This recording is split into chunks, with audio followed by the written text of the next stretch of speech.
action.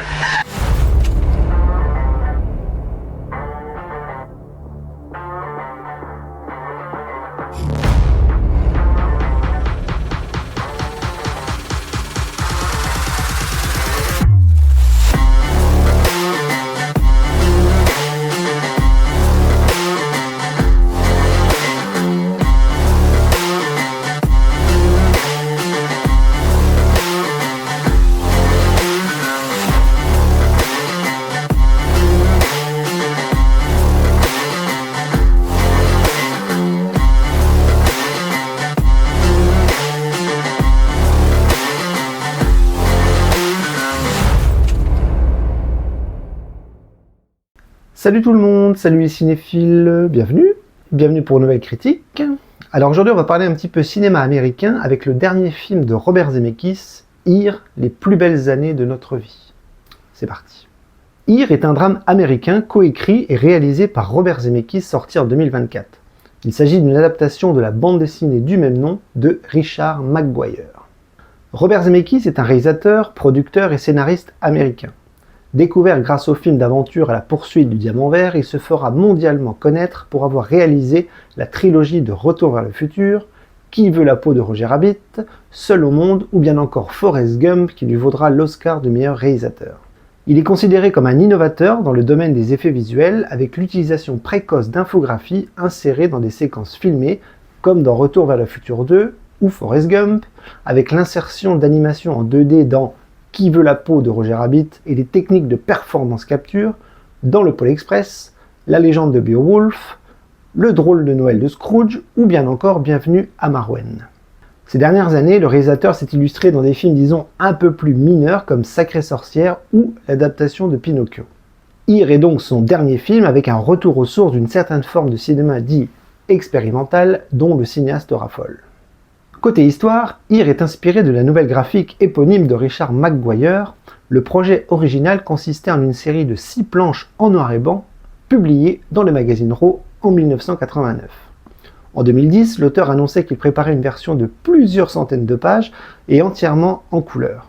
Avec cette adaptation cinématographique, le film se joue dans un seul et unique espace de la Nouvelle-Angleterre aux États-Unis. Il retrace l'histoire de ce lieu, de la préhistoire sauvage au foyer qu'il a représenté pour les différentes générations qui l'ont occupé au fil des années. Alors, est-ce que j'ai aimé ou est-ce que je n'ai pas aimé Here ? Eh bien, je dois dire que j'ai trouvé le film fort sympathique malgré une histoire peu emballante, mais plutôt émouvante dans son ensemble.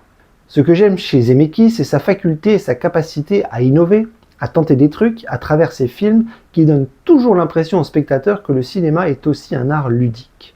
Rappelons que Robert Zemeckis appartient à une sorte de club très fermé de ces cinéastes qui ont plus ou moins rénové le fantastique au sens large du terme et qui ont inventé le blockbuster dans les années 80 en puisant notamment dans des univers très très larges et très variés comme la bande dessinée ou l'univers du pulp par exemple. Dans ce club si fermé, outre Zemeckis, on pourrait citer d'autres grands noms du cinéma américain comme Steven Spielberg, George Lucas ou Joe Dante, des cinéastes capables de tout qui se sont essayés à la révolution technique en matière d'effets numériques, et pour Zemeckis, cela n'a pas servi à réinventer le cinéma de genre, mais plutôt à le bouleverser, à bouleverser ses codes, et à jouer avec, tout en découpant, en collant, en mixant, en superposant, en imbriquant et en construisant une œuvre propre. Here en est la parfaite illustration.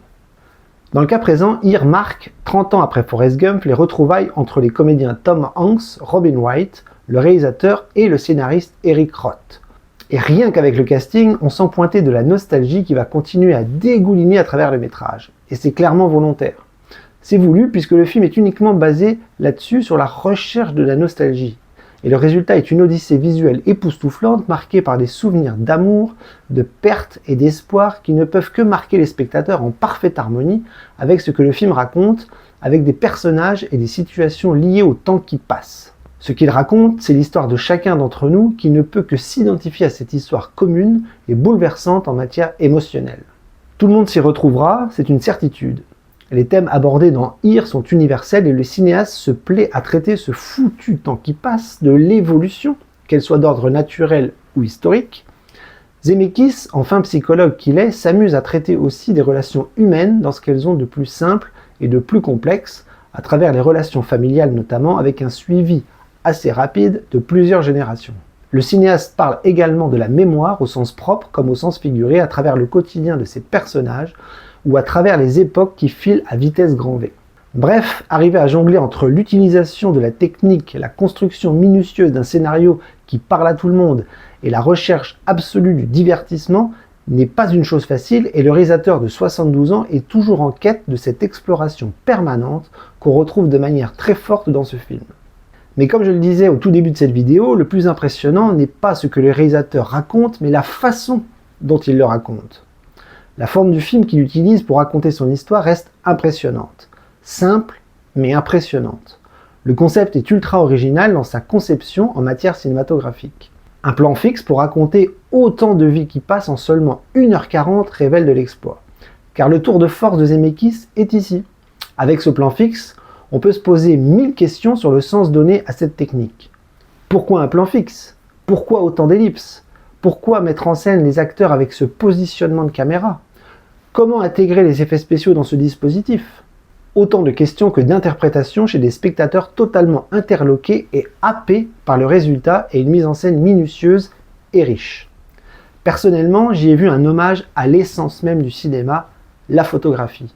Tout est pensé en matière de cadre, de plan fixe qui ne bougera jamais, si ce n'est dans une certaine partie du film, d'inserts découpés dans ce même cadre faisant penser à un album photo que l'on feuillette, de positions de caméra pouvant rappeler un appareil photo immobile bien loin des productions audiovisuelles contemporaines qui sont ultra découpées, ultra rapides et en permanence en mouvement. De l'anti-cinéma diront certains, c'est idiot. Je pense sincèrement que le réalisateur a voulu rendre hommage à son métier, à ce 7e art si beau et qui a tellement changé. Certains diront que le cinéma est mort, mais c'est une bêtise sans nom. Ici, on a presque envie de dire que le cinéma est de retour, tant l'image est pensée comme un outil différent et inspirant. Une renaissance? Pourquoi pas? J'ai donc décidé de mettre un B+ à ce film que j'ai trouvé vraiment sympa. Certes, l'histoire racontée est un peu simplette et un peu fourre-tout, mais j'ai adoré le dispositif et l'originalité du film qui me fait dire que Robert Zemeckis est vraiment un de mes cinéastes préférés.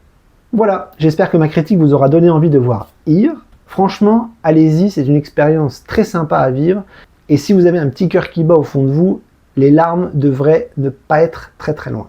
En attendant, je vous dis à très vite sur la chaîne pour une nouvelle critique. Alors, un film ou une série, nous verrons. Allez, à plus et coupez!